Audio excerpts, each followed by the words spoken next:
सकाळचा नाश्ता म्हटलं की सगळ्यांसाठी आवडीचा वेळ असतो, कारण जर सकाळची सुरुवात चांगल्या नाश्त्याने झाली तर पूर्ण दिवस हा चांगला जात असतो. पण नेहमीच नाश्त्यामध्ये एकाच पद्धतीचा नाश्ता खाऊन हा कंटाळा येत असतो. कधीतरी नवीन काहीतरी पाहिजे. मग अशा वेळेला तुम्ही अशा पद्धतीचे आलू पराठा खाऊन बघा. तुम्ही नेहमीच आलू पराठा करत असतील, पण तुम्ही एकदा ह्या पद्धतीने करून बघा. जिथे तुम्ही 2 पराठे खात असतील तिथे तुम्ही 4 पराठे खातील.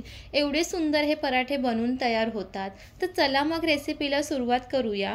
इथे आलू पराठा करण्यासाठी खूप कमी साहित्य लागतात आणि ते आपल्या घरी उपलब्ध असतात. इथे मी उकळलेले बटाटा घेतलेला आहे, त्यासोबत इथे कोथिंबीर घेतलेली आहे आणि हिरवी मिरची, कढीपत्ता आणि लसूण घेतलेलं आहे.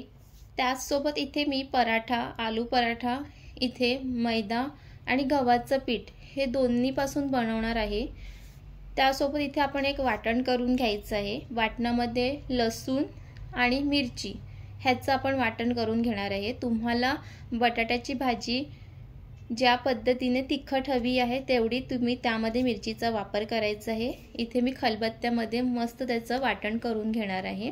तुम्हाला वाटलं तर तुम्ही मिक्सरमध्येही करू शकतात. इथे अशा पद्धतीने वाटण हा झालेला आहे. त्यानंतर हे उकळलेले बटाटे आहेत ते मॅशरच्या साहाय्याने मॅश करून घ्यायचं आहे. तुमच्याकडे जर मॅशर नसेल तर तुम्ही एखाद्या वाटीच्या साहाय्याने सुद्धा असं मॅश करून घेऊ शकतात. बटाटे व्यवस्थित मॅश करून घेतल्यामुळे बटाट्याची छान अशी स्टफिंग बनून तयार होते. इथे अशा पद्धतीने बटाटे मी इथे मॅश करून झालेलं आहे. आणि रेसिपी विथ पायल या चॅनलला सबस्क्राईब केलं नसेल तर सबस्क्राईब करून घ्या. आणि इथे तुम्ही बघू शकतात की खूप छान असं बटाटे मॅश करून झालेले आहे. अशाच पद्धतीने त्यानंतर इथे गॅसवरती कढई ठेवायची आहे. त्यामध्ये तेल घालायचं आहे. तेल व्यवस्थित गरम करून घ्या. तेल व्यवस्थित गरम झाल्यानंतर त्यामध्ये मोहरी, जिरं, कढीपत्ता याची खमंग फोडणी द्यायची आहे. आणि ह्या खमंग फोडणीमुळेच बटाट्याच्या स्टफिंगला खूप सुंदर अशी चव येते. आणि अशा पद्धतीची खमंग फोडणी देताना तेल हा व्यवस्थित गरम झाला पाहिजे. त्यानंतर ह्यामध्ये लसूण आणि मिरची वाटलेला त्यामध्ये टाकायचं आहे. इथे आपण मिरचीचाच वापर करायचा आहे, त्यामध्ये मसाले नाही टाकायचं मिळत. अशा पद्धतीने ते लसूणसुद्धा व्यवस्थित परतून घ्यायचे आहे. त्यानंतर त्यामध्ये चवीप्रमाणे मीठ आणि हळद घालायचं आहे. आणि त्यानंतर त्यामध्ये उकळलेला मॅश करून घेतलेला बटाटा त्यामध्ये टाकायचं आहे. उकळलेला बटाटा व्यवस्थित मिक्स करून घ्यायचा आहे. त्या खमंग फोडणीमध्ये हा बटाटा व्यवस्थित मिक्स करून घेतल्यामुळे त्या बटाट्याला खूप सुंदर चव येते. त्यानंतर त्यामध्ये गरम मसाला टाकायचा आहे. चिकन गरम मसाला असेल किंवा सब्जी गरम मसाला असेल तेही त्यामध्ये टाकू शकतात.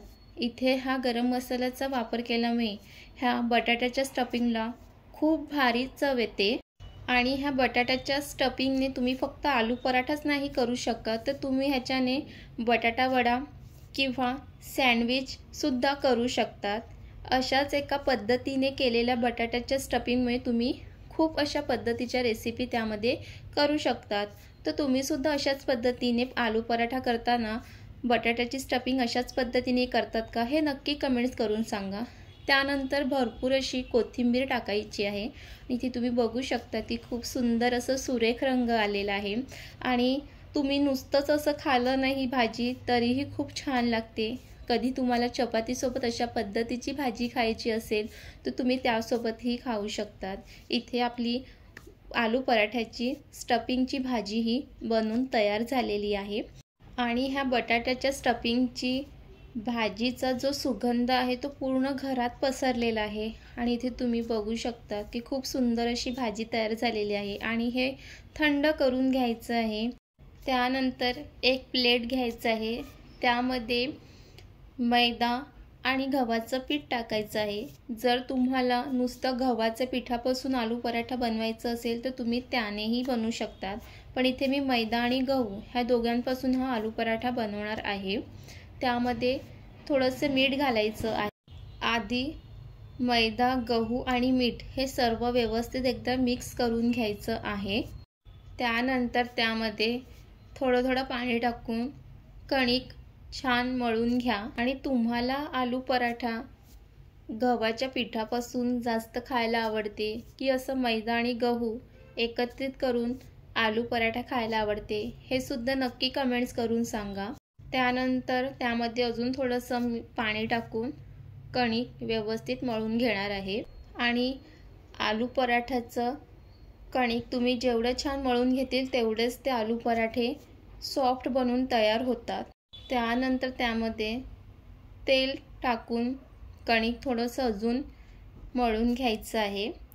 तुम्ही सुद्धा कणिक मळून घेताना तेल त्यामध्ये घालता का हे नक्की कमेंट्स करून सांगा।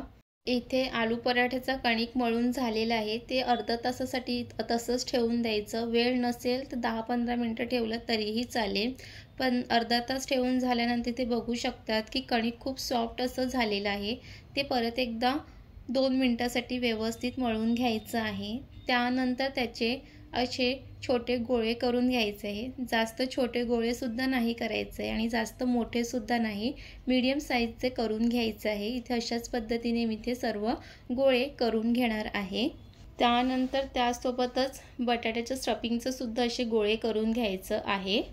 एका साईडला तवा सुद्धा गरम करायला ठेवायचा आहे। त्यानंतर छोटे गोळे करून घेतलेले त्यातले एक गोळा घ्यायचा आहे आणि तो हाताच्या साहाय्याने व्यवस्थित गोल करून घ्यायचा आहे आणि व्हिडिओमध्ये दाखवल्याप्रमाणे असं करून घ्यायचं आहे। आणि त्यानंतर त्यामध्ये बटाट्याचं स्टफिंग भरून घ्यायचं आहे। तुम्ही व्हिडिओमध्ये बघू शकतात अशा पद्धतीने करून घेतल्यानंतर हाताच्या साहाय्याने गोल फिरून घ्या। अशा पद्धतीने बटाट्याचं स्टफिंग भरून घेतल्यानंतर हलक्या हाताने पराठा हा लाटून घ्यायचा आहे। तुम्ही व्हिडिओमध्ये बघू शकतात अशा पद्धतीने पराठा हा लाटून घ्यायचा आहे। आणि अशा पद्धतीचं बटाट्याचं स्टफिंग भरल्यामुळे बटाट्याच्या भाजीला खूप सुंदर चव असते आणि त्यामुळे आपल्या पराठ्यालाही खूप सुंदर चव असते। अशा पद्धतीने पराठा बनवून तयार झाला आहे। त्यानंतर गरम तव्यामध्ये ते टाकायचं आहे आणि एका बाजूने छान भाजून घेतल्यानंतर दुसऱ्या बाजूने सुद्धा व्यवस्थित भाजून घ्यायचं आहे। आणि त्यानंतर एका बाजूने तूप लावून घ्यायचं आहे। तुम्हाला तूप नाही आवडत असेल तर तेल सुद्धा लावू शकतात, पण मला तूप लावलेलं आलू पराठा खायला खूप आवडते। तुम्हाला काय आवडते हे नक्की कमेंट्स करून सांगा। दुसऱ्या बाजूने सुद्धा तूप लावून घ्यायचं आहे आणि इथे तुम्ही बघू शकतात की आलू पराठ्याला खूप सुरेख असा रंग हा आलेला आहे। बटाट्याची भाजी सुद्धा सर्व बाजूनेही पसरलेली आहे। अशा पद्धतीचा आलू पराठा तुम्ही नक्की करून बघा। काही जण अशा पद्धतीचं स्टफिंग नाही करत, काही जण वेगळ्या पद्धतीने स्टफिंग बनवतात, पण तुम्ही एकदा अशा पद्धतीचं स्टफिंग बनवून बघा। आणि हे स्टफिंग करून तुम्ही 2-3 दिवस फ्रीजमध्ये ठेवू सुद्धा शकतात। जेव्हा तुम्हाला आलू पराठा बनवायचा असेल तेव्हा हे स्टफिंग तुम्ही काढून झटपट असा आलू पराठा करू शकतात।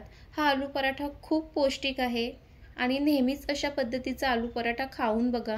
मुलांच्या टिफिनमध्ये सुद्धा तुम्ही देऊ शकतात आणि हा आलू पराठा तुम्ही चटणीसोबत खाऊ शकतात, दहीसोबत खाऊ शकतात। तुम्हाला कशासोबत खायला आवडते हे सुद्धा कमेंट्स करून सांगा। आणि तुम्हाला ही झटपट होणारी आलू पराठ्याची चविष्ट, स्वादिष्ट, हेल्दी रेसिपी कशी वाटली हे नक्की कमेंट्स करून सांगा। आणि चॅनलला लाईक, शेअर, सबस्क्राईब सुद्धा करून घ्या।